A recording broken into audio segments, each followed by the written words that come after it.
Welcome students. આજે આપણે એક સમ કરીએ છીએ. Sum number 13 share capital. Sum number 13 માં ટોટલ 3 ક્વેશ્ચન્સ 1 2 3 અને આપણે કરીશું થર્ડ નંબર ક્વેશ્ચન. જે દક્ષનો ડાઉટ છે. પહેલા ચલો ક્વેશ્ચન વાંચીને લખી નાખીએ, ક્વેશ્ચન ને સમજી લઈએ કે શું કહે. બોલ બેટા દક્ષ વાંચ. Company forfeited 400 equity shares of rupees 800 each. Okay, 400 equity shares forfeited.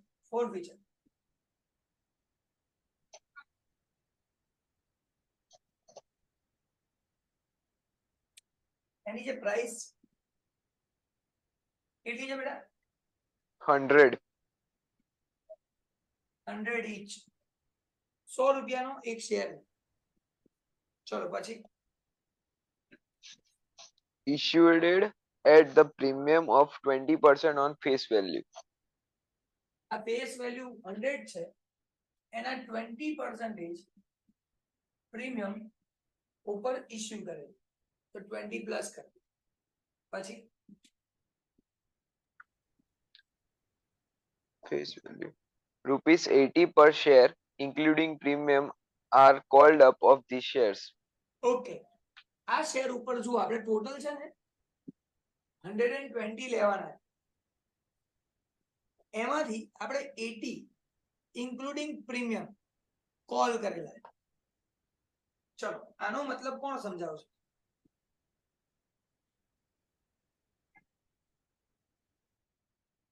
Call amount કેટલી?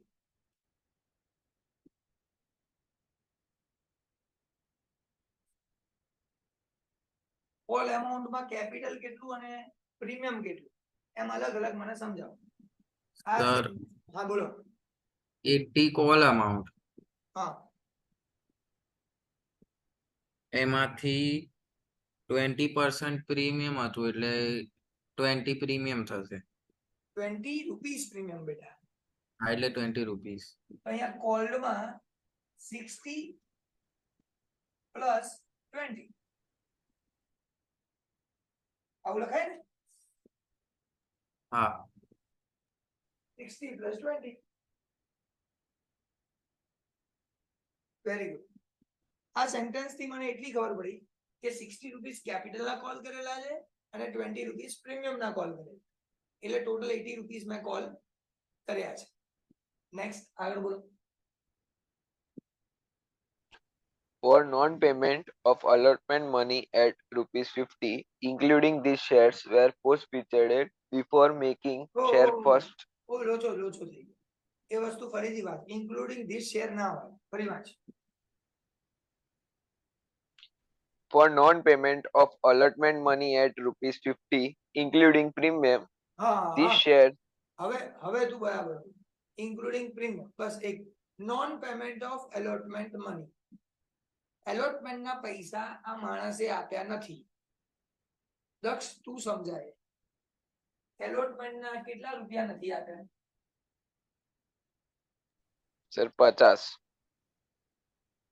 એવું આપણે નહીં લખતા. આપણી લખવાની મેથડ બોલ. એટલે સર કેપિટલ એમાંથી છે એ જ સર મને સમજમાં નહીં આવ્યું સર. આ 50 વાળું. મેં તને એટલે તો ક્વેશ્ચન ત્યાં જ પૂછ્યો ને ભાઈ. 50 રૂપિયા આપણે કોલ કરેલા છે, એને આપણને પૈસા આપ્યા નથી, ઇન્ક્લુડિંગ પ્રીમિયમ લખ્યું તો છે ક્લિયર. હા, બીજું કોણ આન્સર આપવા માંગે છે? હું સર 40 આવશે. કેમ 40? પ્રીમિયમ 20% છે ને, તો 50 નો 20 20% રૂપીસ છે, પર્સન્ટેજ નહીં લે. 20 રૂપીસ પ્રીમિયમ છે. હા હા. બોલો કેટલા આવશે? 30. હા, 30 રૂપીસ કેપિટલ ના અને 20 રૂપીસ પ્રીમિયમ ના આ વ્યક્તિએ પૈસા આપ્યા નથી. 50 rupees including premium of allotment money not paid, એટલે એલોટમેન્ટ ના 50 રૂપીસ પ્રીમિયમ સાથેના, એટલે 20 રૂપીસ પ્રીમિયમ ના અને 30 રૂપીસ કેપિટલ ના. એને પૈસા નથી આપ્યા તો નથી, કેન્સલ કરી દો, આટલા નથી આપ્યા. દક્ષ ખબર પડે છે બકા? હા સર. હવે સમજવાનું છે, આન્સર આપણે 80 રૂપીસ કોલ કર્યા હતા, 60 અને 20, એમાંથી આ બે પૈસા નથી આપ્યા, તો એનો મતલબ કેટલા પૈસા આપી દીધા હશે? Sir 80 minus 50 30. એપ્લિકેશન ના એ કેપિટલ હશે સર 30. હા 30 રૂપીસ કેપિટલ ના એને પે કરી દીધા. એને મારતો યસ, આ અમાઉન્ટ પેડ છે અને આ અમાઉન્ટ પેડ નથી. બસ આટલું જ છે, સિમ્પલ. ચલો આગળ વાંચો ભાઈ. These shares were forfeited before making share first and final call. એટલે આ ફર્સ્ટ અને ફાઇનલ કોલ કરતા પહેલા આને આપણે ફોરફિટ કરી દીધા, એટલે ડબલ લાઈન અહીંયા કરવાની કે અહીંયા મેં ફોરફિટ કર્યા. ફર્સ્ટ અને ફાઇનલ કોલ કેટલું હશે? જે હજી કોલ નથી કર્યા એ 40. કેવી રીતે ખબર પડી? સર જે શેર પ્રાઇસ હતી એને માઇનસ કર્યું સર, કોલ્ડ અપ જે કર્યું હતું ને 100 રૂપિયામાંથી 80. 60 કોલ કરી દીધા છે એટલે 40 બાકી, 20 માંથી 20 કોલ કરી દીધા છે એટલે પ્રીમિયમ ના કશા બાકી નથી. એનો મતલબ બાકી નહીં. ફાઇનલ કોલ હજી કોલ ના કર્યું, એની પહેલા તો આના શેર ફોરફિટ કરી દીધા. Next. These shares reissued before first and final call at 36,000 as fully paid up. લખી નાખું છું, reissue 36,000 as fully paid. fully paid નો મતલબ શું? હજી લોકો જોડે મારે આ 40 રૂપિયા મંગાવવાના બાકી છે, પણ આજે રીઇશ્યુ કરવું છે ને એમાં બસ બધા આવી ગયા, આ 100 રૂપિયા પૂરેપૂરા મને મળી ગયા એવું માનીને મેં રીઇશ્યુ કરી દીધા. હવે તમે વિચારો 36,000 તો ટોટલ એમાઉન્ટ છે, નંબર ઓફ શેર્સ કેટલા છે? 400. તો એક શેરના કેટલા રૂપિયા લીધા હશે મેં? Divide by 400. 90. 90 રૂપીસમાં મેં રીઇશ્યુ કર્યા. ઇન શોર્ટ આવું કહેવા માંગે છે કે મેં 90 રૂપીસમાં શેર્સને રીઇશ્યુ કર્યા અને એ 90 રૂપીસ ફુલ્લી પેડ. હવે એને પૈસા આપવાના નહીં, આ 40 રૂપીસ એને કોલ કરું ને તો એને કહી દેવાનું ભાઈ તમારા આવી ગયા. સિમ્પલ. નેક્સ્ટ. પતી ગયું સર. Journal entry. ચલો હવે જનરલ એન્ટ્રી નો રૂલ તારે કહેવાનો છે. ફોરફિટ કરીએ તો એન્ટ્રી શું કરીશું? Sir equity share capital account debit. Equity share capital account debit amount 60. જ્યાં આપણે ડબલ લાઈન કરી ત્યાં સુધીમાં જેટલા કેપિટલ એમાઉન્ટ છે એટલા લખવાના, એટલે 30 + 30 60.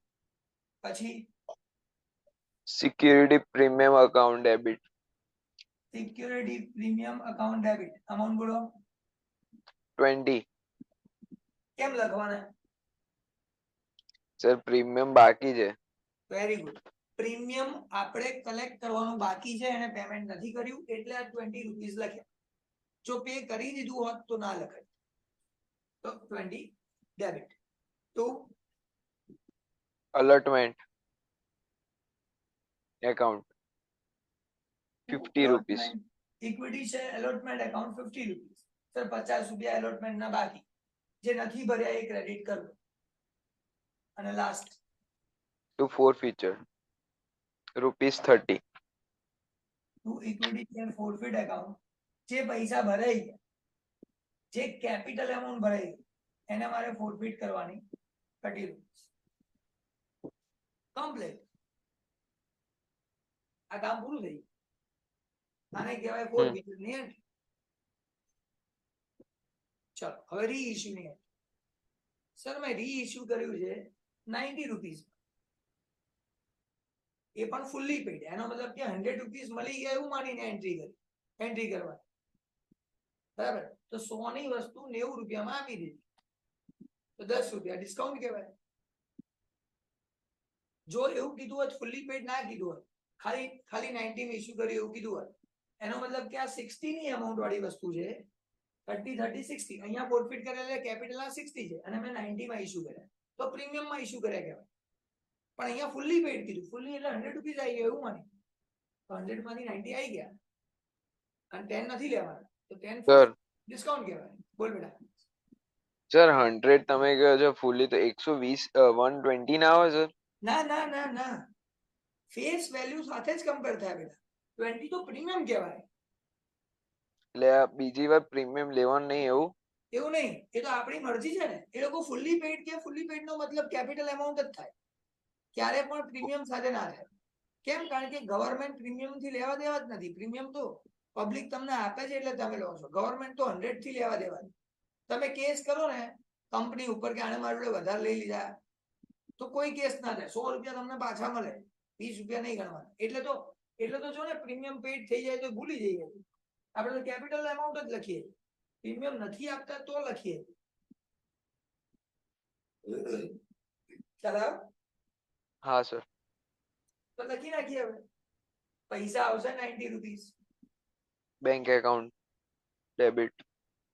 Bank account debit debit 90. 90. 10 rupees for discount. Feature account. Forfeiture account debit 10 10. To to sir equity share capital account. કેટલા? સર આમાં મને આ બે માં કન્ફ્યુઝન હતું. ફાઇનલ કોલમાં એક જ કીધું વસ્તુ હતું ને. યાદ રાખવાની, અહીંયા સુધી કેપિટલ ના કેટલા છે? 60. 60. તો 60. 60 લખાય. જે 40 રૂપીસ છે એ તો ફર્સ્ટ અને ફાઇનલ કોલ ના. Two equity share first and final call 40. આ 40 રૂપીસ જે છે એ તો આપણે ફર્સ્ટ અને ફાઇનલ કોલ ના એડવાન્સમાં મળી ગયા, આપણે ફુલ્લી પેડ કરી દીધા. એકચ્યુઅલી લોકો ના તો બાકી છે, એટલે આને ફર્સ્ટ અને ફાઇનલ કોલ ના પૈસા 40 રૂપીસ આપી દીધા. આવું લખવું પડે. આને કહેવાય ટર્નિંગ પોઈન્ટ. સૌથી હાર્ડ ટોપિક હોય ને ફોર ફીચર નો તો આ. પણ જો કોન્સેપ્ચ્યુઅલ ક્લિયર થઈ જાવ તો કોઈ પ્રોબ્લેમ નહીં. 100 રૂપિયાની વસ્તુ છે, મેં 60 ની વસ્તુ આપી છે, 40 રૂપિયા એડવાન્સમાં મળી ગયા, કામ પૂરું થઈ ગયું. Complete formula. અરે જનરલ એન્ટ્રી. અને છેલ્લી last forfeiture account debit to capital reserve forfeiture account debit 2020. Credit છે, 10 રૂપીસ ડેબિટ છે તો 20.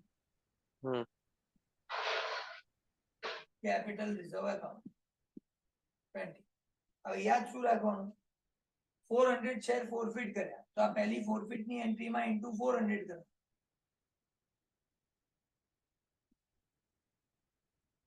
અને રીઇશ્યુ આ બે માં 400 જ છે, તો આમાં બી 400 સાથે જ મલ્ટીપ્લાય કરી દેવાના.